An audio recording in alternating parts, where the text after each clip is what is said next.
शैतान को जहन्नम में कहाँ रखा जाएगा? और क्या आप जानते हैं कि शैतान फरिश्ता नहीं था, बल्कि एक जिन था जो आग से पैदा हुआ था, लेकिन ये फरिश्तों के साथ रहता था। शैतान अल्लाह ताला के दरबार में बुलंद दर्जे पर फाइज था। हजरत काब बिन अहबार रज़िया अल्लाहु अन्हु का बयान है कि शैतान 40,000 साल तक जन्नत का खजांची रहा, 80,000 साल तक फरिश्तों का साथी रहा, 20,000 साल तक फरिश्तों को वाइज करता रहा, 30,000 साल तक अल्लाह के करीबी फरिश्तों का सरदार रहा और 14,000 बरस तक अर्श का तवाफ करता रहा। पहले आसमान में उसका नाम आबिद था, दूसरे आसमान पर उसका नाम जाहिद था, तीसरे आसमान पर उसका नाम आरिफ था, चौथे आसमान पर उसका नाम वली था, पांचवें आसमान पर उसका नाम तकी था, छठे आसमान पर उसका नाम खाजिन था और सातवें आसमान पर उसका नाम इजाजील था और लोहे महफूज में उसका नाम इब्लीस लिखा हुआ था। शैतान अपने अंजाम से गाफिल और खात्मे से बेखबर था। जब अल्लाह ताला ने हजरत आदम अलैहिस्सलाम को सजदा करने का हुक्म दिया तो शैतान ने इनकार कर दिया और हजरत आदम अलैहिस्सलाम की तहकीर और अपनी बड़ाई का इजहार करके तकब्बुर किया। शैतान ने कहा कि मैं उससे बेहतर हूँ, मैं आग से बना हूँ और आदम मिट्टी से बना है, मैं उसको सजदा क्यों करूं? उसी जुर्म की सजा में अल्लाह ताला ने शैतान को दोनों जहानों में मलून करार दे दिया और उसकी पैरवी करने वालों को जहन्नम में अजाब का मुस्तहक बना दिया। जब क़यामत का दिन आएगा तो हजरत इसराफील अलैहिस्सलाम सूर फूंकेंगे, जिससे तमाम जिन इंसान, जानवर, फरिश्ते और शयातीन मर जाएंगे।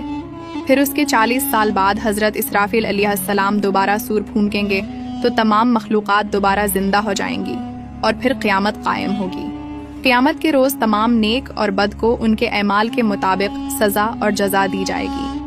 अब बात करते हैं कि शैतान को जहन्नम में कहाँ रखा जाएगा। जहन्नम के 3 तबक़ात होंगे।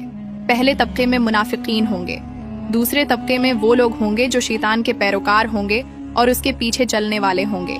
बरूज़ क़यामत शैतान इनसे भी भागेगा और ये कहेगा कि क्या मैंने कहा था कि मेरी पैरवी करो, आज मैं खुद को नहीं बचा सकता तो तुम्हारी क्या मदद करूंगा।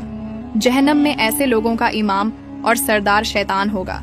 तीसरे तबके में आम जाहिल कुफार होंगे, ऐसे कुफार जिन तक इस्लाम का पैगाम तो पहुंचा, लेकिन जहालत और उनकी जिद ने उन्हें इस्लाम से दूर रखा और वो दायरा इस्लाम में दाखिल नहीं हुए।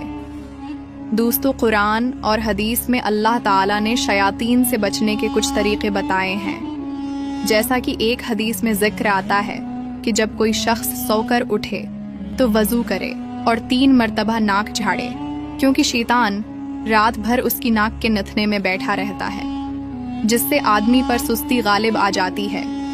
बस नाक झाड़ने से वो सुस्ती दूर हो जाती है। एक और हदीस में हुजूर अकरम सल्लल्लाहु अलैहि वसल्लम ने फरमाया कि जब गुस्सा आए तो आऊज़ु बिल्लाहि मिनश शैतानिर रजीम पढ़ लिया करो। एक और जगह आप सल्लल्लाहु अलैहि वसल्लम ने फरमाया कि जिस घर में सूरह अल बकरा पढ़ी जाती है वहाँ शैतान दाखिल नहीं होता। एक और हदीस में आप सल्लल्लाहु अलैहि वसल्लम ने फरमाया कि बुरा ख्वाब शैतान की तरफ से होता है। अगर कोई बुरा ख्वाब देखे तो बाएं जानिब थू थू करके शैतान के शर से अल्लाह की पनाह मांगे। इस अमल से शैतान उसे कोई नुकसान न पहुंचा सकेगा। अल्लाह ताला से दुआ है कि वो हमें शैतान के शर से महफूज रखे।